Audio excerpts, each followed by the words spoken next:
Good morning. ચોથું chapter આપણું શરૂ થઈ ગયું છે. લગભગ 2 લેક્ચર આપણે લઈ લીધા એના, બરાબર. એ 2 લેક્ચરની અંદર મુખ્ય પ્રશ્નો આપણા જે હતા એમાં એક ચુંબકીય ક્ષેત્ર, લોરેન્ટ્ઝ બળનું સૂત્ર અને વિદ્યુત પ્રવાહ આધારિત તાર પર લાગતા બળનું સૂત્ર, આ મુખ્ય પ્રશ્નો આપણે શીખ્યા. આજે આપણે એક નવો ટોપિક શીખીએ છીએ કે ચુંબકીય ક્ષેત્રમાં વિદ્યુત ભારની ગતિ કેવી થાય. આમ તો કોઈ વિદ્યુત ભાર ચુંબકીય ક્ષેત્રમાં v વેગથી ગતિ કરતો હોય તો એની પર લાગતા ચુંબકીય બળનું સૂત્ર, જે લોરેન્ટ્ઝ બળનો એક ભાગ હતો, લોરેન્ટ્ઝ બળ આપણે જે શીખ્યા એનો એક ભાગ હતો, જેમાં ચુંબકીય બળ Fm વડે આપણે દર્શાવ્યું. તો પહેલા તો એ બળનું સૂત્ર આપણે લખી દઈએ.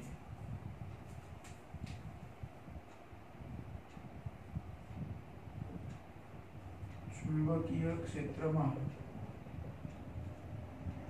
v વેગથી ગતિ કરતા q જેટલા, અને ચુંબકીય ક્ષેત્ર સમાન ચુંબકીય ક્ષેત્ર લેવાનું છે, એટલે આપણે સમાન ચુંબકીય ક્ષેત્ર લઈશું. ચુંબકીય ક્ષેત્રમાં v વેગથી ગતિ કરતા q જેટલા વિદ્યુત ભાર પર લાગતું ચુંબકીય બળ, જેને આપણે F વડે દર્શાવીએ. આમ તો Fm લખતા હતા પણ અહીંયા ખાલી F લખું છું. F બરાબર Q V ક્રોસ B. અહીંયા આ જે ચુંબકીય ક્ષેત્ર તમે જુઓ, ચોકડીની નિશાની વડે આપણે દર્શાવ્યું છે. આ બધી ક્રોસ નિશાની, ચોકડીની નિશાનીઓ કરેલી છે ગુણાકાર જેવી. તો આ ક્રોસ નિશાની કરીને જે ચુંબકીય ક્ષેત્ર દર્શાવ્યું છે કઈ દિશામાં છે, આ સિમ્બોલ કઈ દિશાના ચુંબકીય ક્ષેત્ર માટે, તો બોર્ડના સમતલને લંબ. તમે નોટબુકમાં ચોકડી પાડતા હોય તો નોટબુકના સમતલને લંબ, આપણે બોર્ડ ઉપર આકૃતિ દોરી છે તો બોર્ડના સમતલને લંબ અંદર તરફની દિશા, બોર્ડના સમતલને લંબ અંદર તરફ જતી દિશા, એવી રીતે આ ચુંબકીય ક્ષેત્ર છે. અને આ ચોકડીઓ જે આપણે બનાવી છે એના વચ્ચેના અંતરો એક સરખા રાખે છે, એક સરખી ડિઝાઇન બનાવી છે આપણે, એટલે સમાન ચુંબકીય ક્ષેત્ર છે. કેવું ચુંબકીય ક્ષેત્ર? સમાન.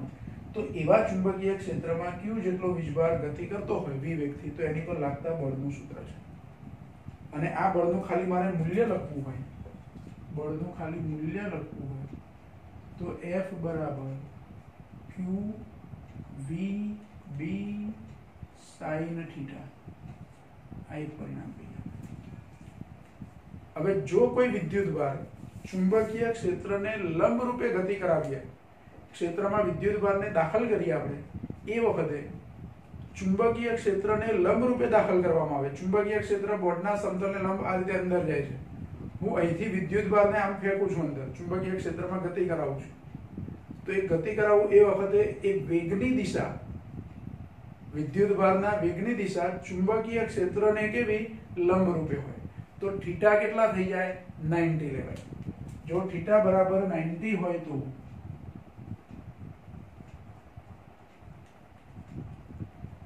થીટા બરાબર 90 લઉં, 90 ડિગ્રી લઉં, તો F બરાબર QVB, આવું સૂત્ર મળે. QVB કેમ કે sin 91 થઈ ગયા. પરિણામ નંબર 2. હવે આવી રીતે થીટા બરાબર 90 હોય એવી રીતે કોઈ વિદ્યુત ભાર ચુંબકીય ક્ષેત્રમાં ગતિ કરે તો એનો ગતિમાર્ગ કેવો થાય એની આપણે ચર્ચા કરવાની છે. હવે અહીંયા જુઓ,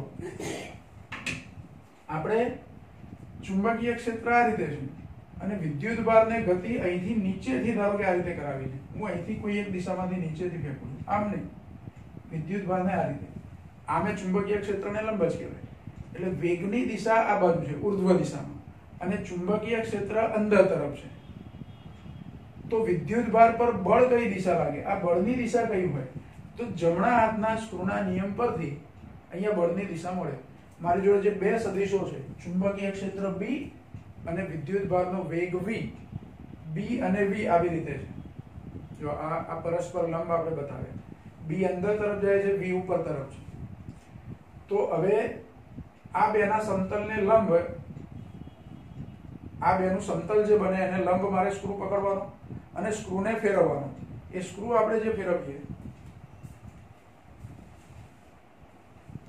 સમતલને લંબરૂપે સ્ક્રૂ ફેરવીએ તો સ્ક્રૂ મેં આ રીતે પકડું છું અને સ્ક્રૂને આ રીતે પકડીને કઈ તરફ, તો અહીંયા સદિશ ગુણાકારમાં પહેલો સદિશ v છે એટલે v થી b તરફ, આ v છે અને આ બાજુ b છે, તો v થી b તરફ મારે સ્ક્રૂને ફેરવવાનું, એટલે સ્ક્રૂ મારે આમ ફેરવવાનું, આવી રીતે આ સ્ક્રૂ છે એને મારે આવી રીતે ફેરવવાનું, અને સ્ક્રૂ જો આવી રીતે ફેરવું, આ બે સદિશોને લંબ, પણ આમ સમતલ છે, સમતલ આમ નથી, હું તમને ખાલી દેખાય માટે આ રીતે રાખું છું, તો સ્ક્રૂ આ રીતે ફેરવું તો શું થાય, બહાર આવે, મતલબ કે અહીંયા આ સ્ક્રૂ ફેરવું તો આમ જાય, એટલે અહીંયા ધારો કે આ p' બિંદુ આપણે લીધું છે, p' બિંદુ પર જો વિદ્યુતભાર હોય તો p' બિંદુ પર વિદ્યુતભાર હોય તો એ વિદ્યુતભાર પર લાગતું બળ આ બાજુ હોય, અને આ બાજુ એટલે વર્તુળનું કેન્દ્ર અહીંયા છે, આપણે એક આ વર્તુળ બતાવ્યું છે અહીંયા, તો p' બિંદુ પર વિદ્યુતભારનો વેગ આ બાજુ છે, ચુંબકીય ક્ષેત્ર અંદર તરફ છે, એટલે બળ એની પર આ બાજુ લાગે છે,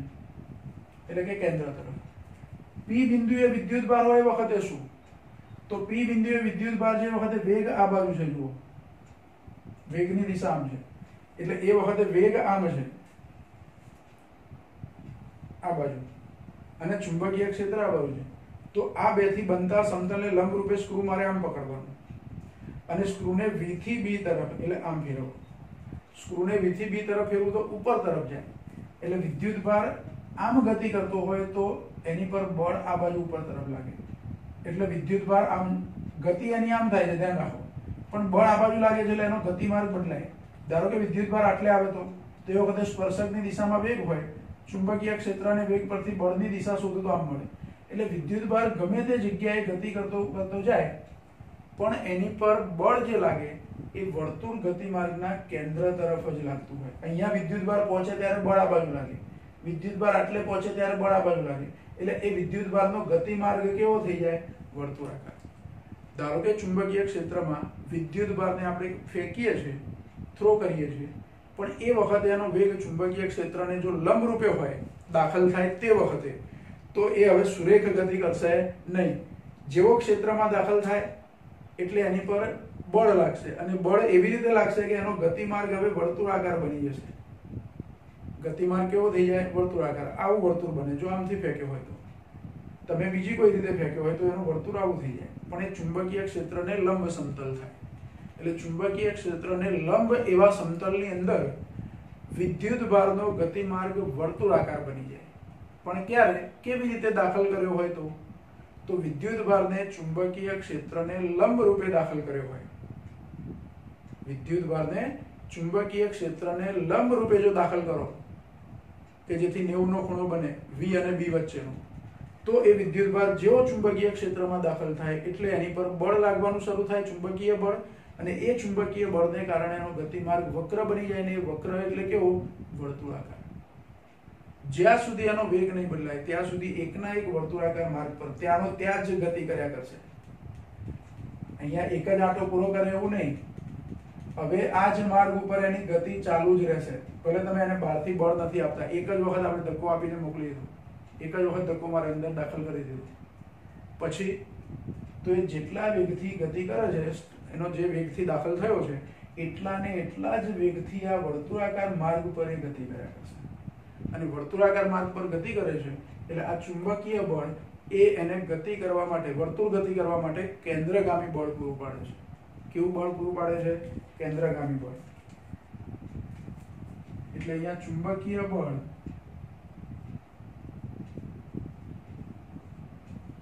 વિદ્યુતભારને વર્તુળ ગતિ માટે જરૂરી કેન્દ્રગામી બળ પૂરું પાડે છે.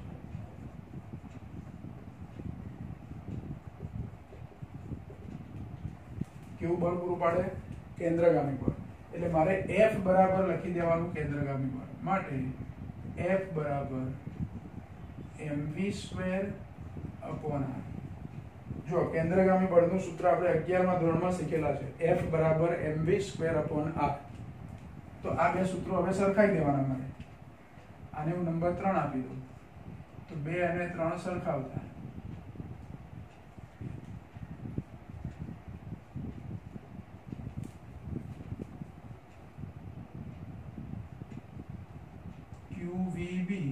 બરાબર mv સ્ક્વેર અપોન r.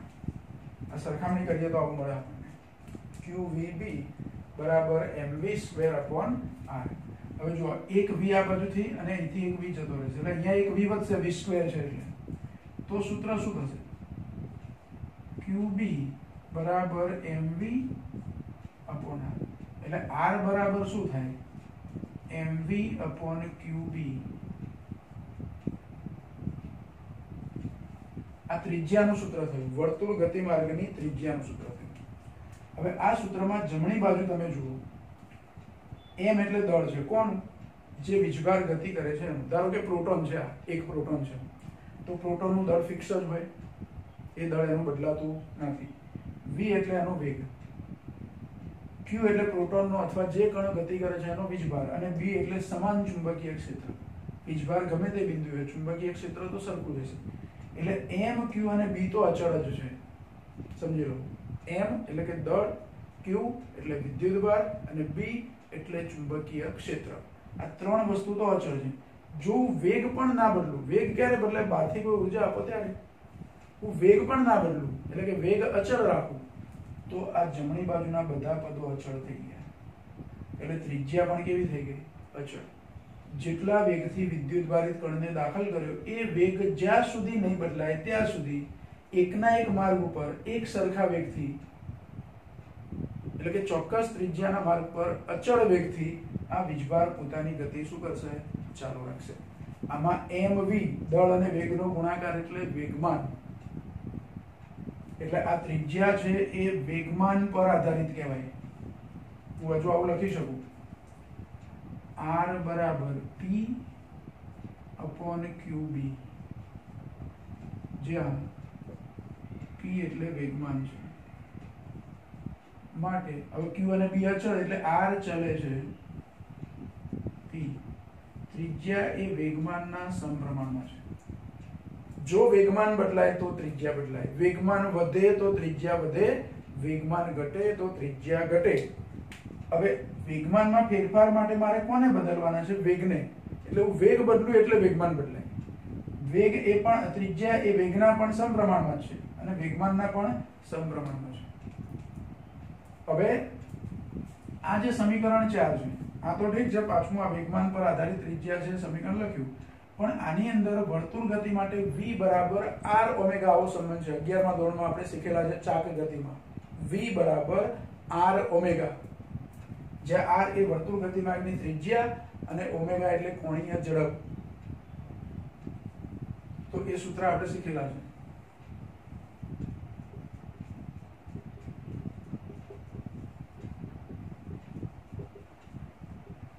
આપણે જાણીએ છીએ કે v બરાબર r ઓમેગા, જ્યાં ઓમેગા એ શું છે? કોણીય ઝડપ છે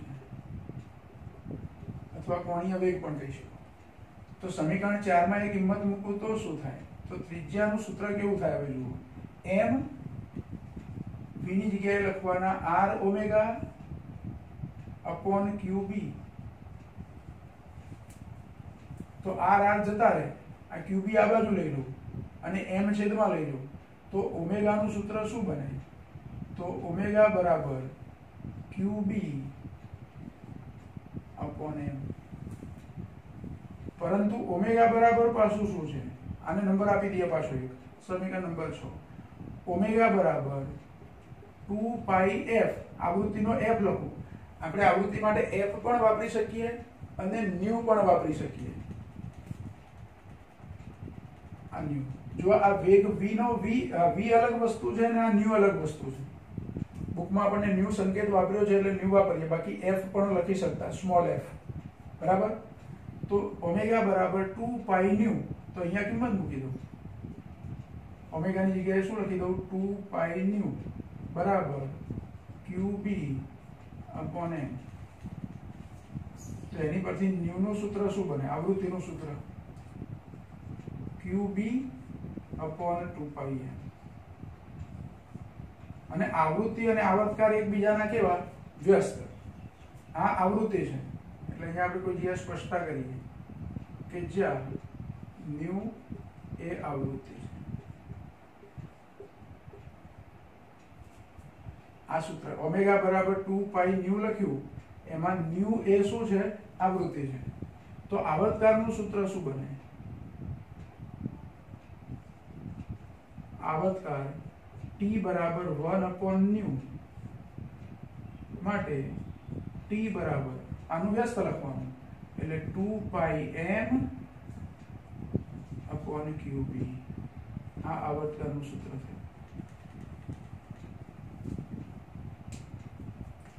હવે જુઓ, એક ત્રિજ્યાનું સૂત્ર જુઓ તો ત્રિજ્યા એ વેગમાન પર આધારિત છે. ત્રિજ્યા એ વેગમાન પર આધારિત છે, પણ આવૃત્તિના સૂત્રમાં વેગમાન આવતું નથી, અથવા કોણીય આવૃત્તિના સૂત્રમાં વેગમાન નથી આવતું, માત્ર દળ આવે છે, વેગમાન આવતું નથી. એટલે હવે શું થાય? આ સમીકરણ 5 અને સમીકરણ 6 અથવા તો આ 7 કહોને, તો 5 અને 7 અથવા 5 અને 6 આમાં કોણીય આવૃત્તિ છે, આમાં આવૃત્તિ છે. કોઈક રીતે આ ગતિ કરતા કણનું વેગમાન જો વધારવામાં આવે, વેગમાનમાં વધારો કરવામાં આવે, તો એની ત્રિજ્યામાં વધારો થશે. પણ ભલે વેગમાન તમે વધારો છો, આવૃત્તિમાં કોઈ જ ફેરફાર નહીં થાય. એટલે કે એને એક દોલન પૂરું કરવા માટે લાગતો સમય નહીં બદલાય. એક દોલન પૂરું કરવા માટે લાગતો સમય નહીં બદલાય. ક્યારે? કોઈક રીતે કણના વેગમાનમાં, વિદ્યુત ભારિત કણના વેગમાનમાં જો વધારો કરવામાં આવે તો તેની ત્રિજ્યા વધે જ. ત્રિજ્યા વધે જ એટલે કે ત્રિજ્યા અવશ્ય વધશે, પણ તેની આવૃત્તિ અથવા કોણીય આવૃત્તિમાં કોઈ જ ફેરફાર થશે નહીં. અને આ સિદ્ધાંતનો ઉપયોગ કરી અને એક સાધન આપણે તૈયાર કર્યું છે, સાયક્લોટ્રોન નામનું સાધન. કયું સાધન તૈયાર કર્યું છે? સાયક્લોટ્રોન નામનું સાધન તૈયાર કર્યું છે. એ સાધન આ સિદ્ધાંત પર આધારિત છે કે સમાન ચુંબકીય ક્ષેત્રમાં ક્ષેત્રને લંબરૂપે વિદ્યુત ભારિત કણ દાખલ કરી એની વર્તુળ ગતિ શરૂ થાય, પછી યોગ્ય બહારથી બીજી કોઈ ઉર્જા આપીને, વિદ્યુત ક્ષેત્ર લાગુ પાડીને, બીજી ઉર્જા એટલે તો બહારથી ઉર્જા આપી અને આ કણનું વેગમાન વધારવામાં આવે છે. એટલે એના ગતિમાર્ગની ત્રિજ્યા સતત શું થશે? વધતી જશે. ત્રિજ્યા વધશે, પણ એની જે આવૃત્તિ અથવા કોણીય આવૃત્તિ છે એ કેવી રહેશે? અચળ. આ સિદ્ધાંતનો ઉપયોગ કરી અને એક સાધન તૈયાર કરવામાં આવ્યું છે, જેનું નામ છે સાયક્લોટ્રોન. એટલે આપણે અહીંયા બાજુમાં લખેલી છે એ સાયક્લોટ્રોનનો સિદ્ધાંત બની જશે. જો કોઈ રીતે વિદ્યુત ભારિત કણના વેગમાનમાં વધારો કરવામાં આવે તો તેની ત્રિજ્યામાં અવશ્ય વધારો થાય છે, પરંતુ તેની આવૃત્તિ કે કોણીય આવૃત્તિમાં કોઈ જ ફેરફાર થતો નથી. આ જે વિધાન આપણે લખ્યું એ એકચ્યુઅલી સાયક્લોટ્રોનનો સિદ્ધાંત છે. એટલે આ સિદ્ધાંત પર આધારિત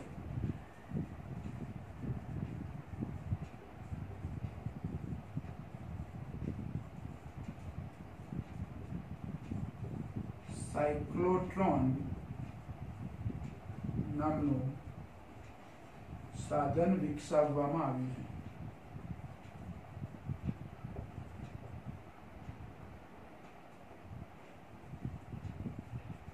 આ સિદ્ધાંત પર આધારિત શું? સાયક્લોટ્રોન નામનું સાધન તૈયાર કરવામાં આવેલું છે.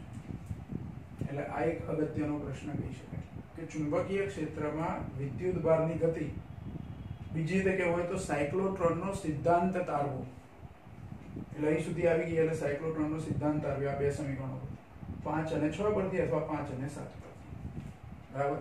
તો આ એક અગત્યનો પ્રશ્ન છે.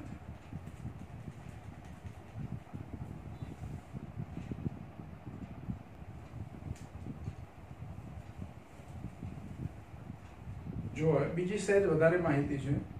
આપણે જે ચર્ચા કરી સાયક્લોટ્રોનના સિદ્ધાંત સુધી, પણ એમાં એક શરત હતી આપણી કે વિદ્યુત ભારિત કણને ચુંબકીય ક્ષેત્રમાં લંબ રૂપે દાખલ કરીએ તો એનો ગતિમાર્ગ વર્તુળાકાર બને. પણ કોઈ વખત એવું થયું કે વિદ્યુત ભારિત કણને ચુંબકીય ક્ષેત્રમાં દાખલ કર્યો એ વખતે એનો વેગ એ ચુંબકીય ક્ષેત્ર સાથે 90 નો ખૂણો નથી બનાવતો. 90 સિવાયના ખૂણે આપણે દાખલ કરીએ, ધારો કે 90 કરતાં ઓછો ખૂણો, 0 અને 90 ની વચ્ચેના કોઈ ખૂણે દાખલ કરીએ તો, દાખલા તરીકે હું એને 60 ડિગ્રીના ખૂણે દાખલ કરું તો કેવો ગતિમાર્ગ બને એની ચર્ચા આપણે કરીશું. અહીંયા જો એક આકૃતિ આપણે બનાવી છે, થોડીક ટિપિકલ લાગે આકૃતિ તમને, પણ સમજાય તો તમને કે અહીંયા 3 અક્ષો આપણે લીધી છે. આ x અક્ષ, y અક્ષ, z અક્ષ, ઉગમ બિંદુ. અહીંયા એક સમાન ચુંબકીય ક્ષેત્ર આપણે લીધું છે જે ધન x અક્ષની દિશામાં છે. એટલે અહીંયા જુઓ આ લાઈન બતાવી, આ 3 સમાંતર લાઈનો બતાવી અને સરખા અંતરે. મારે આકૃતિમાં કદાચ આ ગેપ થોડીક વધારે ઓછી હોય તો તમારે સમજી લેવાનું કે ત્રણે સમાંતર છે અને સરખા અંતરે છે. એટલે આ સમાન ચુંબકીય ક્ષેત્ર છે. B કેવું છે? સમાન ચુંબકીય ક્ષેત્ર છે. તો સમાન ચુંબકીય ક્ષેત્રની અંદર ત્યાં આપણે થીટા બરાબર 90 લેતા હતા, ત્યાં પણ સમાન ચુંબકીય ક્ષેત્ર જ હતું, પણ એ ચુંબકીય ક્ષેત્ર આપણે બોર્ડના સમતલને લંબ અંદર તરફ લીધેલું. અહીંયા આપણે આકૃતિમાં ચુંબકીય ક્ષેત્ર દર્શાવ્યું છે બોર્ડના સમતલમાં જ, x અક્ષની દિશામાં. બોર્ડની સમતલ પર જ છે, સમતલને લંબ નથી. બોર્ડના સમતલ પર ધન x અક્ષની દિશામાં ચુંબકીય ક્ષેત્ર દર્શાવ્યું છે. હવે જો આ રીતે ધન x અક્ષની દિશામાં ચુંબકીય ક્ષેત્ર હોય, એવા ચુંબકીય ક્ષેત્રમાં વિદ્યુત ભારિત કણને v વેગથી હું દાખલ કરું. ચુંબકીય ક્ષેત્ર આમ છે, v વેગથી લંબ રૂપે દાખલ નથી કરતો, થોડાક અલગ ખૂણે, આમ જુદો ખૂણો હોય, એટલે વેગનો સદિશ આવો હોય, તો વેગના સદિશ અને ચુંબકીય ક્ષેત્ર એ બેની વચ્ચેનો ખૂણો 90 ડિગ્રી નથી થતો. આવી રીતે છે, હું આ રીતે દાખલ કરું છું. હવે આ રીતે વેગ હોય તો વેગના મને બે ઘટકો મળે. વેગના શું મળે? બે ઘટકો. આ વેગનો એક ઘટક ચુંબકીય ક્ષેત્રની દિશામાં અને બીજો ચુંબકીય ક્ષેત્રને લંબ દિશામાં. એવું આપણે આકૃતિમાં બતાવ્યું છે. અહીંયા આ બિંદુએ આમ તો દાખલ હું અહીંથી કરું તો અહીંયા હું વેગનો સદિશ લઈ શકું, પણ આપણે અહીંયા બતાવ્યું છે, ગમે ત્યાં તમે બતાવી શકો. બીજું કે વેગનો સદિશ છે, જો આ રીતે બતાવ્યું છે, એટલે આ ચુંબકીય ક્ષેત્ર અને વેગનો સદિશ પરસ્પર લંબ નથી. વેગનો સદિશ એટલે આ જે સદિશ રહ્યો તે, આ સદિશ આ દિશામાં વિદ્યુત ભારિત કણને આપણે આમ દાખલ કર્યો છે, ચુંબકીય ક્ષેત્રમાં આમ ત્રાસો ફેંક્યો છે, જેથી ચુંબકીય ક્ષેત્ર અને વેગનો સદિશ એની વચ્ચેનો ખૂણો છે એ 90 નો તો નથી જ, બરાબર. આ ચુંબકીય ક્ષેત્ર રેખા સહેજ મેં ઉપર બતાવી છે, એક્ઝેક્ટ આ લાઈનમાં પણ બતાવી શક્યા હોત, પણ આપણે નથી બતાવી. હવે આ વેગનો સદિશ છે, એનો એક ઘટક મને ચુંબકીય ક્ષેત્રની દિશામાં મળે. આ ચુંબકીય ક્ષેત્ર છે, એ જ દિશામાં વેગનો ઘટક. ચુંબકીય ક્ષેત્રની દિશામાં જે વેગનો ઘટક છે એને જુઓ કઈ સંજ્ઞા લખી છે આપણે? v પછી બે ઊભી લાઈનો કરી છે. આ 11 નથી લખ્યા, v સમાંતર, સમાંતરની બે લાઈનો કરી છે. એટલે આ ચુંબકીય ક્ષેત્રની દિશાનો ઘટક કહેવાય, એટલે એને v સમાંતર કહેવાય. અને બીજો ઘટક છે ચુંબકીય ક્ષેત્રને લંબ, એટલે v લંબ, v પછી ઊંધા ટી જેવી નિશાની કરી છે, એટલે એને લંબ વંચાય. તો આ વેગના બે ઘટકો થયા. આ બે ઘટકોનું કામ શું? હવે બે ઘટકો છે, તો જેવો વિદ્યુત ભારિત કણ આપણે ચુંબકીય ક્ષેત્રમાં દાખલ કરીએ, એટલે ગમે તે ખૂણે દાખલ કરો, ચુંબકીય બળ તો લાગવાનું જ છે. ચુંબકીય બળ લાગે એટલે એનો ગતિમાર્ગ વર્તુળાકાર થવાનો, પણ પેલા વેગના સમાંતર ઘટકને કારણે શું થશે કે આમ જે વર્તુળાકાર ગતિ કરવાનો હતો વિદ્યુત ભારિત કણ, એ વર્તુળાકાર ગતિ આમ આગળ જશે, વર્તુળ ગતિ કરતો કરતો આવી રીતે આગળ જશે. એટલે એનો ગતિમાર્ગ ચુંબકીય ક્ષેત્રમાં એક્ઝેક્ટ વર્તુળ બનવાને બદલે આવો ગતિમાર્ગ થાય.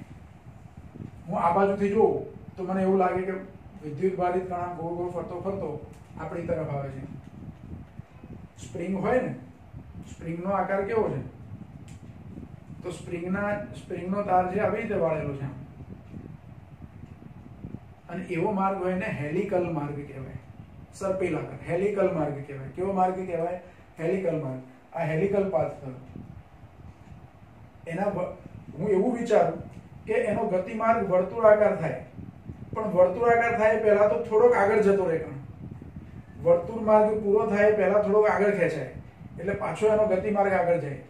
વર્તુળ જેવું દેખાય. આમ હું એના સામેથી આમ જોઉં કે મારી સામે વિદ્યુત ભારિત કણ આવે છે તો મને કમ્પ્લીટ વર્તુળ પૂરું કરતો દેખાય, પણ એ વર્તુળ મારી તરફ આવતું હોય એવું દેખાય. આવો જે ગતિ માર્ગ છે એને શું કહેવાય? હેલિકલ માર્ગ. એના માટે કયો ઘટક જવાબદાર છે? તો સુરેખ આમ આગળ ગતિ કરવા માટે, વિદ્યુત ભારિત કણને આગળ લઈ જવા માટે આ વિસમાંતર જવાબદાર છે, અને એની વર્તુળ ગતિ માટે લંબ ઘટક જવાબદાર છે. એટલે બે પ્રકારની ગતિનું સંયોજન થયું, સુરેખ ગતિ અને વર્તુળ ગતિ. એક્ઝેક્ટ વર્તુળાકાર માર્ગ પર જો આ વિસમાંતર 0 હોત તો એકના એક જગ્યાએ વર્તુળાકાર માર્ગે આટા ફર્યા કરે. પણ પેલો વિસમાંતર 0 નથી એટલે વિસમાંતર એને શું કરે છે? આગળ લઈ જાય છે, એટલે સુરેખ ગતિ કરાવે છે. પણ સીધી લીટીમાં કણ જતો નથી કારણ કે વિલંબ પણ છે. એટલે વિલંબ અને વિસમાંતર એ બેની સંયુક્ત અસર રૂપે એનો ગતિ માર્ગ કેવો બને છે? હેલિકલ બને છે. બરાબર? તો વિસમાંતર છે એ એને સુરેખ ગતિ કરાવે છે, વિલંબ છે એને વર્તુળ ગતિ કરાવે છે. વર્તુળ ગતિ અને સુરેખ ગતિનું સંયોજન એટલે હેલિકલ ગતિ. અને એ હેલિકલ ગતિમાં બે આટા પાસેના જે હોય, જેમ સ્પ્રિંગ હોય તેના પાસેના બે તાર હોય, એની વચ્ચેનું અંતર, આ બે આના વર્તુળાકાર આટાઓ છે એની વચ્ચેનું અંતર, એને પીચ અથવા પેચ એવું કહેવાય. આપણે પીચ એવું બોલીશું, બંને શબ્દ ચાલે. તો હેલિક્સ, આ વર્તુળાકાર માર્ગ જે થયો એ હેલિક્સની પીચ કહેવાય. આને આ બે આટા વચ્ચેનું અંતર છે એને શું કહેવાય? હેલિક્સની પીચ કહેવાય. હવે વિદ્યુત ભારિત કણનો એક આટો પૂરો થાય, અહીંથી ધારો કે વિદ્યુત ભારિત કણ કોઈ એક બિંદુએથી ગતિની શરૂઆત કરે છે, આટલેથી અહીંથી ગતિની શરૂઆત થાય, આમ જઈ અને પાછો આટલે આવે એટલે ત્યાં એક આટો પૂરો થયો. તો એક આટો પૂરો થયો એક્ઝેક્ટ વર્તુળાકાર નથી, થોડુંક આમ ખુલે છે વર્તુળ. તો અહીંથી અહીં સુધી પહોંચે એટલે એને એક આટો પૂરો થયો છે, એટલે આવર્તકાળ જેટલો સમય થયો એના માટે. કેટલો સમય થયો? આવર્તકાળ જેટલો સમય. તો આવર્તકાળ જેટલા સમયમાં વિદ્યુત ભારિત કણને સુરેખ માર્ગ ઉપર જે અંતર કાપ્યું છે, આટલું અંતર સીધી લીટીમાં કહેવાય તો એ વર્તુળાકાર માર્ગે આવે છે, પણ સુરેખ અંતર જે કાપ્યું છે એનું સ્થાન બદલાઈ ગયું છે. પહેલા શરૂઆત અહીંથી હતી, પછી આટલે પહોંચ્યો એક આટો પૂરો કરીને. તો આ જે અંતર છે એને હેલિક્સની પીચ કહેવાય. કેટલા સમયમાં કાપ્યું અંતર? એક આટો પૂરો કરે એટલા સમયમાં. એટલે કે આવર્તકાળ જેટલા સમયમાં સુરેખ માર્ગ ઉપર વિદ્યુત ભારિત કણે ચુંબકીય ક્ષેત્રમાં જે અંતર કાપ્યું છે, ગતિ માર્ગ એનો સુરેખ નથી, પણ અંતર સુરેખ સીધી લીટીમાં સ્કેલથી માપવામાં આવે કે અહીંથી અહીં સુધીનું અંતર કેટલું, તો સ્કેલથી માપ્યું. એનો પરિઘ નથી માપ્યો, આપણે પરિઘ માપ્યો નથી. કણ એક પોઝિશનમાં હતો તો વર્તુળ ગતિ પૂરી કરીને બીજી પોઝિશનમાં આવ્યો તો અહીંથી અહીં સુધી પહોંચ્યો એ કેટલું સુરેખ અંતર છે, એને હેલિક્સની પીચ કહેવાય. અને એ અંતર મારે શોધવું હોય તો એક્સ અક્ષ પર કાપેલું અંતર છે, એટલે એ અંતર એક્સ શોધવું હોય તો એનો વેગ ગુણ્યા સમય. પણ કયો વેગ? લંબ વેગ નહીં, સમાંતર વેગ. બરાબર? તો આ હેલિક્સની પીચ થઈ. અને એ પીચનું સૂત્ર આપણે લખવાનું છે.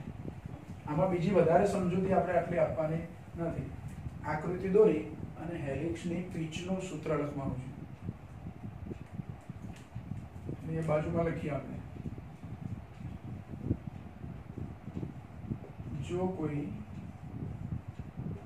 વિદ્યુત ભારિત કણને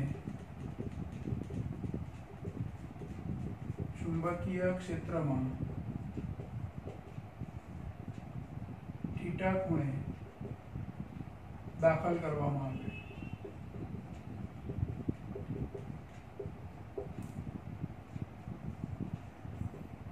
જ્યાં થીટા 0 અને 90 ની વચ્ચેનો છે, એટલે 0 less than theta less than 90. થીટાનું મૂલ્ય કેટલું? તો 0 અને 90 ની વચ્ચે. હું 0 ના લઈ શકું, 90 ના લઈ શકું. તો 0 અને 90 ની વચ્ચે છે, એટલે ક્ષેત્રમાં થીટા ખૂણે દાખલ કરવામાં આવે તો તેના વેગના બે ઘટકો મળે. એક વેગનો ચુંબકીય ક્ષેત્રને લંબ ઘટક, વેગનો ચુંબકીય ક્ષેત્રને લંબ ઘટક, જે विद्युत भारित कण ने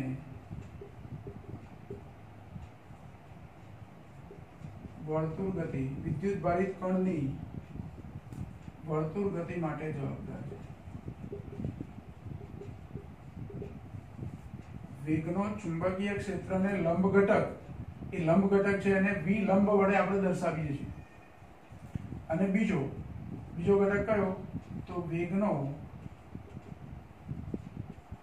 ચુંબકીય ક્ષેત્રને સમાંતર ઘટક જેને v સમાંતર વડે દર્શાવાય જે વિદ્યુત ભારિત કણની ચુંબકીય ક્ષેત્રની દિશામાં સુરેખ ગતિ માટે જવાબદાર છે।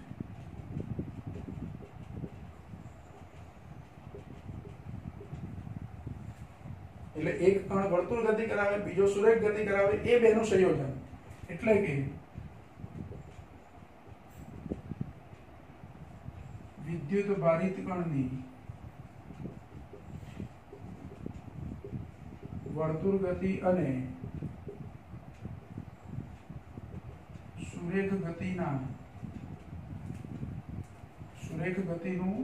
સંયોજન વિદ્યુત ભારિત કણની વર્તુળ ગતિ અને સુરેખ ગતિનું સંયોજન થતા કણનો ગતિમાર્ગ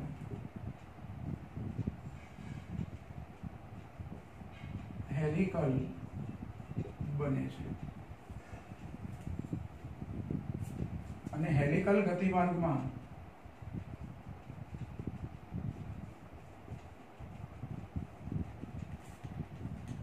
કણે આવર્તકાર જેટલા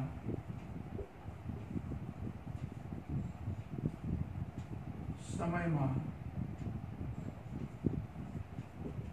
સુરેખ માર્ગ પર કાપેલા અંતરને હેલિક્સની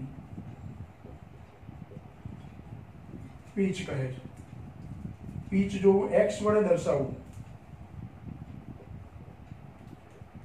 હેલિક્સની પીચ x હોય તો x બરાબર વેગ એટલે કે સમાંતર ઘટક ગુણ્યા સમય એટલે કે આવર્તકાર અંતર બરાબર વેગ ગુણ્યા સમય। જે આવર્તકારનું સૂત્ર કયું તો અગાઉ આપણે આવર્તકારનું સૂત્ર લખ્યું હમણાં આગળના પ્રશ્નમાં આવર્તકારનું સૂત્ર શું લખ્યું qb/2πm આવું સૂત્ર લખ્યું છે।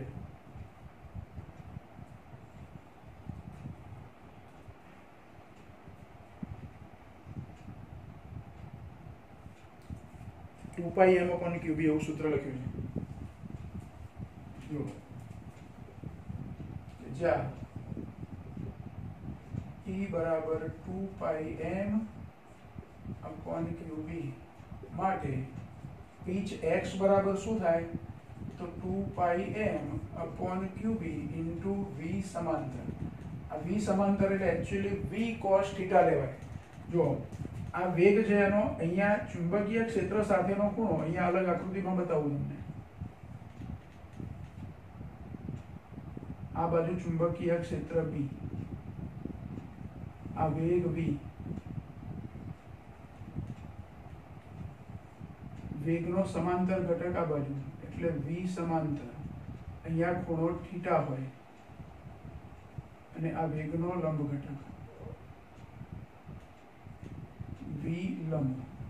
તો વેગનો સમાંતર ઘટક છે એમાં આ વેગનો ખૂણો જે ચુંબકીય ક્ષેત્ર પાસે બને છે એની સાથે થીટાની પાસેની બાજુ એટલે એક્ચ્યુઅલી v સમાંતર બરાબર શું લેવાય v cos θ અને v લંબ બરાબર શું લેવાય v sin θ। અહીંયા લખી શકું કે જ્યાં v સમાંતર બરાબર v cos θ લઈ શકાય। માટે હેલિક્સની પીચનું સૂત્ર શું થયું હવે 2πmv cos θ /qb આવું સૂત્ર હું લખી શકું। જો બુકમાં આ સૂત્ર જ આપ્યું છે આપણે 2πmv સમાંતર /qb પણ v સમાંતર એટલે શું થાય v cos θ થાય એટલે હેલિક્સની પીચનું સૂત્ર થયું બરાબર।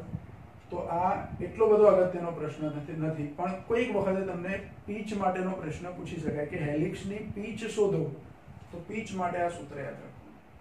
30 અંશના ખૂણે ધારો કે દાખલ કર્યો હોય, v વેગથી દાખલ કર્યો હોય, વિદ્યુત ભારિત કણનું દળ અને વિદ્યુત ભાર આપ્યો હોય, સમાન ચુંબકીય ક્ષેત્ર તમને કહી દીધું હોય, તો તમે હેલિક્સની પીચ આ સૂત્ર પરથી શું કરી શકો, શોધી શકો। v સમાંતર એટલે v cos θ, આવું આપણે યાદ રાખવું। એટલે આ સૂત્ર પણ તમારે લખી રાખવાનું, ભલે બુકમાં આપ્યું નથી, કારણ કે દાખલો કે એવું આનો કોઈ આવશે ગણતી વખતે, તો એ દાખલો ગણતી વખતે v સમાંતર બરાબર શું લેવું એવું તમે થોડાક ગૂંચવાવશો, તો એ ગૂંચવાવના એ માટે તમારે v cos θ લઈ લેવાનું v સમાંતરની જગ્યાએ, બરાબર।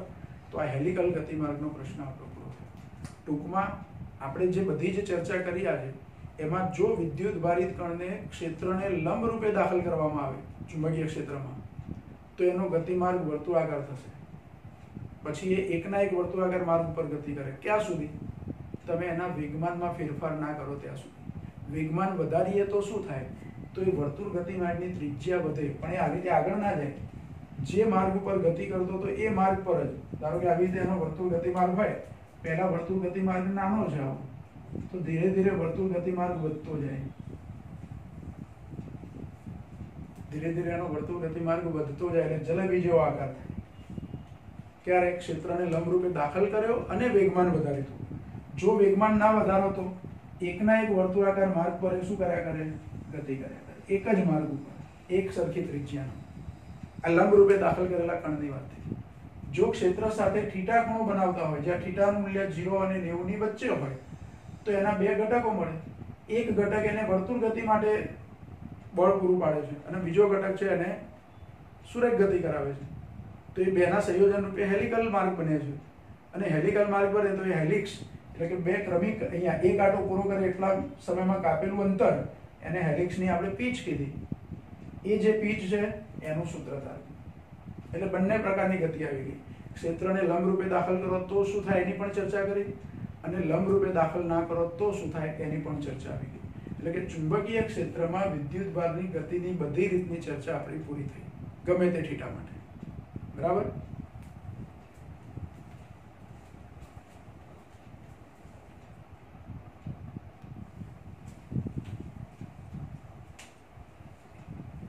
જો હવે ઉદાહરણનો એક દાખલો છે, આપણે જે થિયરી અત્યારે શીખ્યા ચુંબકીય ક્ષેત્રમાં વિદ્યુત ભારની ગતિ, એના આધારે દાખલો છે, ઉદાહરણ નંબર 4.3। હવે એમાં જો પ્રશ્ન જે આપ્યો છે, પ્રશ્ન આવો આપ્યો છે, આપણને ડેટા આપણે બધા લખી દીધા છે, પ્રશ્ન એક વખત સમજી લઈએ કે 6 × 10⁻⁴ ટેસ્લા જેટલા ચુંબકીય ક્ષેત્રને લંબરૂપે, ચુંબકીય ક્ષેત્રનું મૂલ્ય આપ્યું છે એને લંબરૂપે એટલે θ બરાબર 90, લંબરૂપે 3 × 10⁷ વેગ આપ્યો છે, 3 × 10⁷ મીટર પર સેકન્ડની ઝડપથી ગતિ કરતા ઇલેક્ટ્રોન, જેનું દળ અને વિદ્યુત ભાર આપી દીધો છે, એના માર્ગની ત્રિજ્યા કેટલી હશે એટલે r શોધી કાઢવાના છે। પછી એના પરિભ્રમણની આવૃત્તિ કેટલી હશે ν શોધી કાઢવાના છે, અને ત્રીજું એની ઉર્જા શોધવાની છે, અને ઉર્જા કિલો ઇલેક્ટ્રોન વોલ્ટ એકમમાં શોધવાની છે। ઉર્જા કયા એકમમાં શોધવાની છે? keV ઉર્જા એકમમાં શોધવાની છે, કિલો ઇલેક્ટ્રોન વોલ્ટ આ એકમમાં શોધવાની છે। તો 3 પ્રશ્નો પૂછ્યા છે, વર્તુળાકાર માર્ગની ત્રિજ્યા, એના પરિભ્રમણની આવૃત્તિ અને એની ઉર્જા। હવે જો આ ઉર્જા કયા સ્વરૂપમાં હોય તે, તો કોઈ કણ ચુંબકીય ક્ષેત્રમાં દાખલ થાય એટલે એની ઉર્જા ગતિ ઉર્જાના સ્વરૂપમાં હોય, કારણ કે ગતિ કરે છે, v વેગથી ગતિ કરે છે, એટલે ગતિ ઉર્જા એટલે 12mv²। તો v તો આપણને આપી જ દીધા છે, m આપી દીધા છે, એટલે 12mv² તો એટલે ગતિ ઉર્જા મળી જાય। ત્રિજ્યા અને આવૃત્તિ પણ શોધવાની, તો પહેલી ગણતરી, પહેલો પ્રશ્ન આપણો છે એમાં ત્રિજ્યા શોધવાનો, ત્રિજ્યા શોધવી છે। તો હમણાં જ આપણે r બરાબર mv/qb આવું સૂત્ર તારવ્યું, r બરાબર mv/qb, લંબ રૂપે દાખલ કરીએ તો વર્તુળ ગતિમાર્ગની ત્રિજ્યા, m એટલે એનું દળ છે, દળ જુઓ, ઇલેક્ટ્રોનનું દળ આમ તો 9.1 × 10⁻31 લઈએ છીએ, પણ અહીંયા આપણને 9 આપ્યું છે, એક્ઝેક્ટ 9 જ આપ્યું છે, તો જે આપ્યું હોય તે લેવાનું, 9 ગુણ્યા 10 ની માઇનસ 31 ઘાત વેગ આપ્યો છે 3 ગુણ્યા 10 ની 7 ઘાત ભાગ્યા ક્યુ ક્યુ એટલે ઇલેક્ટ્રોનનો વીજભાર જે ઈ વડે આપણે દર્શાવીએ તોય ચાલે 1.6 ગુણ્યા 10 ની માઇનસ 19 ઘાત અને સમાન ચુંબકીય ક્ષેત્ર આપ્યું છે 6 ગુણ્યા 10 ની માઇનસ 4 ઘાત આનું સાદુરૂપ આપવું એટલે એના વર્તુળ માર્ગની ત્રિજ્યા આપણને મળી જાય જો 9 ગુણ્યા 3 ભાગ્યા 1.6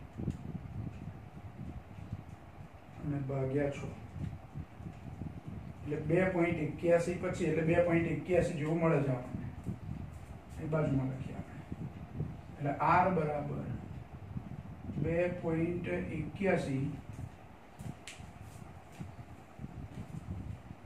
r બરાબર 2.81 ગુણ્યા 10 ની ઘાત શું આવશે એ જુઓ હવે તો 10 ની ઘાતમાં આ 19 અને 4 બંને માઈનસ છે એટલે 19 ને 4 23 23 ઉપર જાય તો પ્લસ થઈ જાય એ 23 છે 7 માં પ્લસ થાય પ્લસ થશે એટલે 23 ને 7 30 અને અહીંયા ઘાત છે -31 એટલે 10 ની -1 ઘાત વધે 10 ની કેટલી ઘાત -1 ઘાત એટલે 0.281 મીટર r બરાબર અને સેન્ટીમીટરમાં લખું તો 28.1 સેન્ટીમીટર જો મીટરમાં જવાબ આપણને કેમ મળ્યો તો આ બધા મૂલ્યો MKS માં આપ્યા છે કઈ પદ્ધતિમાં આપ્યા છે MKS પદ્ધતિમાં એટલે આપણને જવાબ આ રીતે મળશે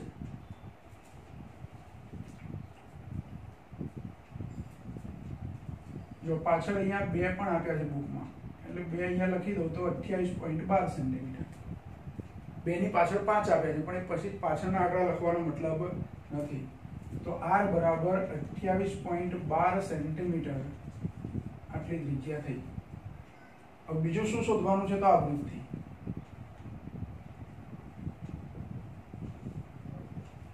તો જો અહીંયા આપણને v આપી દીધા છે r પણ આપણે શોધી કાઢ્યા છે એટલે આવૃત્તિનું સૂત્ર હું કયું લખી શકું તો વેગ બરાબર અંતર ભાગ્યા સમય ધ્યાન રાખો હવે આ અંતર જો વર્તુળાકાર માર્ગના પરિઘ જેટલું હોય તો એક આંટો પૂરો થયો કહેવાય એટલે પરિઘ જેટલું અંતર કાપ્યું હોય તો એ અંતર કાપવા સમય કેટલો લાગ્યો હોય આવર્તકાળ જેટલો પરિઘ જેટલું અંતર કાપવા એટલે વેગનું સૂત્ર આવું થયું પણ આ આવર્તકાળ છે તો આવૃત્તિનું વ્યસ્ત છે એટલે વેગ v બરાબર 2πr upon t એને બદલે ગુણાકારમાં ન્યુ લખી શકું અહીંયા v છે ને આ ન્યુ છે આ ધ્યાન રાખો તો આવૃત્તિ ન્યુ નું સૂત્ર શું થાય તો ન્યુ ને કરતા બનાવો ન્યુ ને તો 2πr છેદમાં જાય એટલે v upon 2πr જેમાં r પણ આપણને આપ્યા છે v પણ આપેલા છે પ્રશ્નમાં એટલે સીધું આ ન્યુ આ સૂત્ર પરથી હું શોધી શકું એટલે આવૃત્તિ ન્યુ બરાબર v upon 2πr આ સૂત્ર વાપરવાનું v આપણને કેટલા આપ્યા છે તો 3 ગુણ્યા 10 ની 7 ઘાત ભાગ્યા 2 ગુણ્યા 3.14 ગુણ્યા ત્રિજ્યા મીટરમાં જે મળી તે એટલે 0.2812 જો અહીંયા ત્રિજ્યા સેન્ટીમીટર વાળી નહીં વાપરવાની મીટરમાં જે મળી છે તે વાપરવાની કારણ કે વેગ આપ્યો છે આપણને મીટર પર સેકન્ડમાં ચલો હવે આની ગણતરી તો 3 ભાગ્યા 6.28 જો આ બેનો ગુણાકાર 6.28 થાય ફરી ભાગ્યા પોઈન્ટ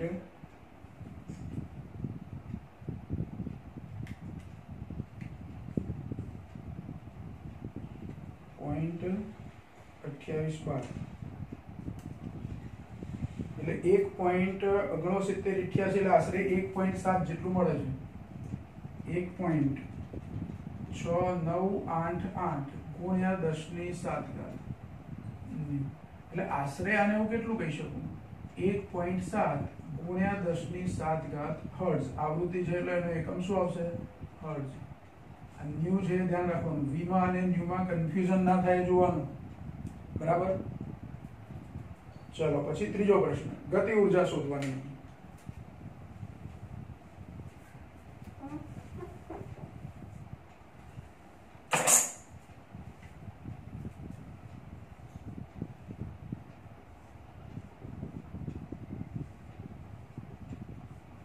गति ऊर्जा के कैपिटल के बराबर हाफ mv સ્ક્વેર એટલે 1/2 m આપણને આપ્યા છે 9 × 10 ની -31 ઘાત અને v સ્ક્વેર જો વેગનો વર્ગ એટલે 3 × 10 ની 7 ઘાત 3 નો વર્ગ કરું તો 9 અને 10 ની 7 ઘાત નો વર્ગ 10 ની 14 ઘાત 9 × 9 81 ભાગ્યા 2 એટલે 40.5 એટલે 40.5 ગુણ્યા 10 ની ઘાત કેટલી થશે 31 માંથી 14 કાઢવાના એટલે 30 માંથી 13 કાઢવાના એટલે 17 31 - 14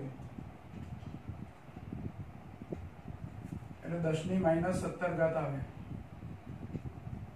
આખી કયા એકમમાં મળે આપણને જૂલ એકમમાં પણ આપણે જવાબ જૂલ એકમમાં રાખવાનો નથી કિલો ઇલેક્ટ્રોન વોલ્ટમાં લાવવાનો છે તો પહેલા ઇલેક્ટ્રોન વોલ્ટમાં ફેરવીએ અને પછી કિલો ઇલેક્ટ્રોન વોલ્ટમાં જો ઇલેક્ટ્રોન વોલ્ટ આપ્યા હોય તો 1.6 × 10 ની -19 ગુણ્યા એટલે જૂલ થઈ જાય પણ એનાથી ઉલટું જવાનું છે જૂલમાં આપ્યું હોય ને ઇલેક્ટ્રોન વોલ્ટમાં તો 1.6 × 10 ની -19 ઘાત વડે શું કરવાના ભાગવાના એટલે આ જૂલ એકમમાં જે જવાબ છે 40.5 × 10 ની -17 ઘાત એને ભાગવાના કેટલા વડે 1.6 × 10 ની -19 વડે એટલે 40.5